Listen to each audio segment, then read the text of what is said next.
જાલોદ લુહારવાડા ખાતેથી જાલોદ નગર હિન્દુ હિત રક્ષક સમિતિ દ્વારા પહેલગામમાં થયેલા આતંકી હુમલા વિરુદ્ધ આક્રોશ વ્યક્ત કરવામાં આવ્યો। ગતરોજ તારીખ 23/4/2025 બુધવારના રોજ રાત્રે 10 કલાકે વિવિધ કાર્યક્રમો સાથે નગર બંધ રાખી સૌ લોકોને પ્રોગ્રામમાં જોડાવા માટે હાકલ કરવામાં આવી હતી। ભારતના જમ્મુ કાશ્મીરના પહેલગામ સ્થિત બેસરન ખીણમાં થયેલી આતંકી હુમલામાં 26થી વધુ જે પર્યટકોને ક્રૂરતાપૂર્વક હત્યા કરવામાં આવી હતી અને આખો દેશમાં પર્યટકો પર થયેલા હુમલાની માતમ છવાઈ ગયેલો હતો। આ જેહાદી આતંકવાદીઓએ જે કાર્યકૃત્ય કરેલ છે તેને લઈને આખા ભારત દેશમાં આ જેહાદી આતંકવાદીઓ વિરુદ્ધ ગુસ્સો જોવા મળી રહ્યો છે। ભારતના વડાપ્રધાન નરેન્દ્ર મોદી, ગૃહમંત્રી અમિત શાહ, રક્ષામંત્રી રાજનાથસિંહ દ્વારા આતંકવાદીઓને પહોંચતા એવા પાકિસ્તાન વિરુદ્ધ કડક પગલાં લેવામાં આવે તેવું પણ જણાવ્યું હતું। જોકે જાલોદ નગર હિન્દુ હિત રક્ષક સમિતિની એક બેઠક સોમનાથ મહાદેવ મંદિર લુહારવાડા ખાતે યોજાઈ હતી, જેમાં આતંકવાદી હિન્દુઓની ધર્મ અને જાતિ પૂછી હત્યા કરી તેવા આતંકવાદીઓ પ્રત્યે ભારે રોષ ઠાલવ્યો હતો।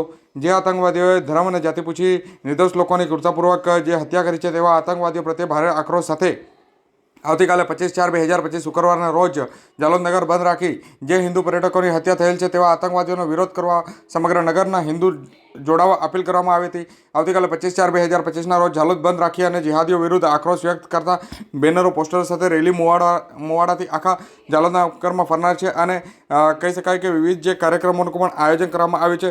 ઉપરોક્ત આક્રોશ રેલીમાં નગરના મોટા પ્રમાણમાં જિહાદીઓ વિરુદ્ધ આક્રોશ વ્યક્ત કરનાર નગરના હિન્દુ લોકો પોતાનો ધંધો વેપાર બંધ રાખી અને હિન્દુ હિત રક્ષક સમિતિને સંપૂર્ણ સહયોગ કરવા માટે અપીલ પણ કરવામાં આવી છે।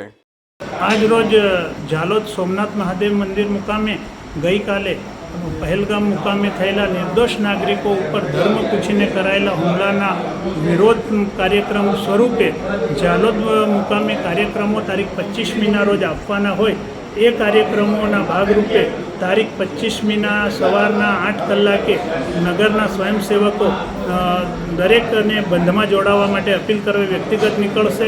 ત્યારબાદ 10થી 12 કલાકે મોટર બાઇક રેલી સ્વરૂપે નગરમાં રેલી ફરશે અને 4થી 6 કલાક સાંજના 4થી 6 કલાકે પેદલ રેલી નીકળશે અને આ કાર્યક્રમ પત્યા પછી સીધા ધરણા સ્વરૂપે ભરત ટાવર ઉપર કાર્યક્રમ રાખવામાં આવેલ છે અને ત્યારબાદ પૂતળા દહનનો કાર્યક્રમ રાખેલ છે।